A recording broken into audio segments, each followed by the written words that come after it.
Myth of the Rational Voter, 2016. In 2007, I published The Myth of the Rational Voter: Why Democracies Choose Bad Policies.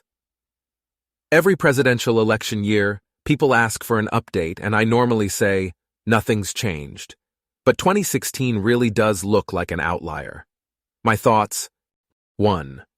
While the public perennially exhibits what I call anti-market and anti-foreign biases, 2016 is egregious. Sanders is anti-market bias personified. Trump is anti-foreign bias personified. Sadly, my claim that the median American is a moderate National Socialist statist, to the core on both economic and social policy, looks truer than ever. 2. While Sanders' odds of winning the nomination are now low, his policy views seem closer to the median Democrats than Clinton's.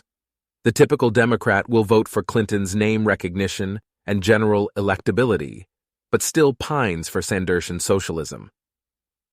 3. Trump's average policy views may be farther from the median Republicans than his rivals, but he's the only candidate whose anti-foreign bias matches the median Republicans.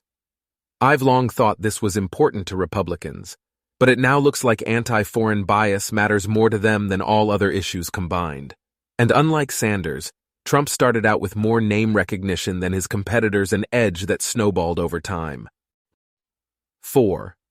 After bleakly assessing public opinion, the myth of the rational voter argues that democracies normally deliver substantially better policies than the public wants.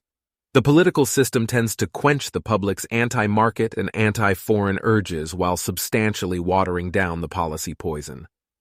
In 2016, one of the main dilution mechanisms has badly failed, using social pressure to check and exclude hardline demagogues.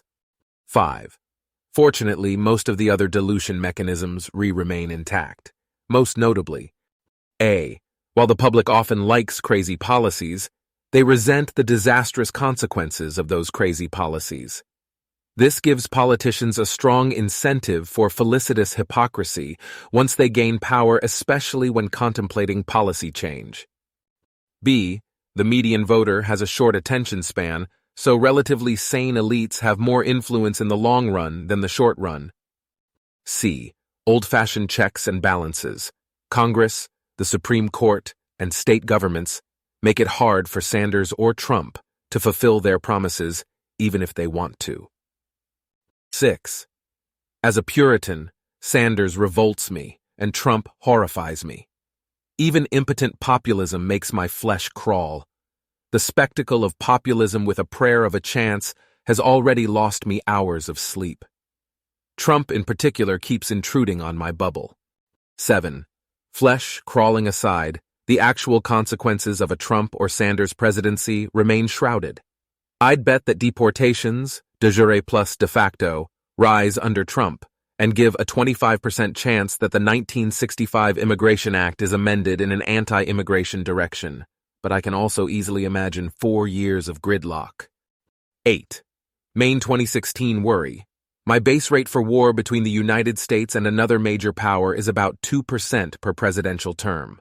For Trump, I'd up the odds to 5% per term. Yes, I know by some measures he's less hawkish than his Republican rivals and Hillary, but his macho persona and casual remarks seem more predictive than his public statements. 9. Neither Sanders nor Trump prove me right.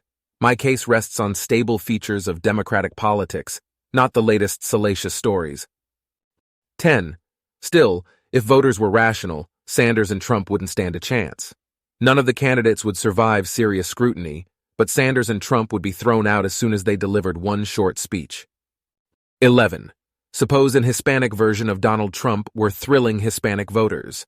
Call him Donaldo Trumpo. Opponents of immigration would plausibly fear that El Donaldo is a classic strongman plotting to turn the U.S. into a banana republic, and they would hasten to the inference that Hispanics are fundamentally authoritarian and unfit for democracy. If 2016 doesn't convince you that political externalities are a two-way street, nothing will. March 1st, 2016.